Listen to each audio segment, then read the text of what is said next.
केंद्र शासित प्रदेश दमन और दीव चर्चा में है। इसकी वजह है दमन और दीव कांग्रेस के अध्यक्ष केतन पटेल का एक बयान। केतन पटेल ने कहा है कि प्रियंका गांधी दमन दीव लोकसभा सीट से चुनाव लड़ सकती हैं। उन्होंने ये भी दावा किया कि इसे लेकर राष्ट्रीय स्तर पर चर्चा भी हो चुकी है और सभी समीकरणों का ध्यान रखते हुए प्रियंका गांधी को इस सीट से उतारने के लिए चुनावी गणित भी सेट कर लिया गया है। राष्ट्रीय नेतृत्व ने इसे लेकर उनसे चर्चा भी की है। प्रियंका गांधी के चुनाव लड़ने की चर्चा शुरू हुई तो अब दमन और दीव लोकसभा सीट के चुनावी अतीत के पन्ने पलटे जाने लगे हैं और साथ ही वो आधार भी तलाशे जाने लगे हैं जिनकी बुनियाद पर कांग्रेस ये दांव खेल सकती है। साल 2004 के बाद से कांग्रेस ये सीट नहीं जीत सकी। 2009 से ही इस सीट से बीजेपी जीत रही है। ऐसे में वो कौन से फैक्टर हैं जिनकी वजह से कांग्रेस को इस सीट पर जीत का सूखा खत्म होने की उम्मीद नजर आ रही है, आइए जानते हैं। दमन और दीव लोकसभा सीट से बीजेपी के लालू भाई पटेल सांसद हैं। लालू भाई 2009 से ही लोकसभा में इस सीट का प्रतिनिधित्व करते आ रहे हैं। लगातार 3 चुनाव जीत चुके लालू भाई को बीजेपी ने इस बार भी दमन और दीव सीट से टिकट दे दिया है। 3 बार के सांसद लालू भाई जीत का चौका लगाने की कोशिश में हैं, तो वहीं कांग्रेस को ये उम्मीद है कि 15 साल लंबे कार्यकाल के एंटी इनकम्बेंसी फैक्टर को भुनाकर इस सीट पर बीजेपी का विजय रथ रोका जा सकता है। कांग्रेस 2004 के लोकसभा चुनाव में जब आखिरी बार दमन और दीव सीट जीती थी, तब जीत का अंतर महज 607 वोट रहा था। तब कांग्रेस के पटेल दहाया भाई वल्लभ भाई चुनाव जीतकर संसद पहुंचे थे।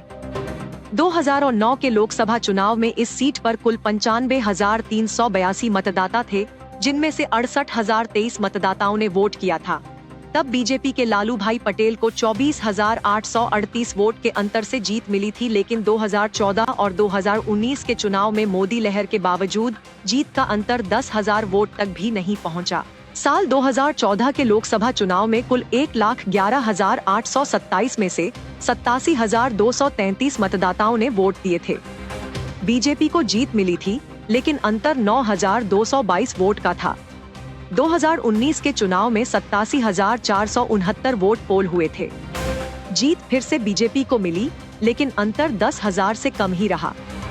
कांग्रेस को 9,942 वोट से शिकस्त झेलनी पड़ी थी और तब निर्दलीय उम्मीदवार को 19,938 वोट मिले थे।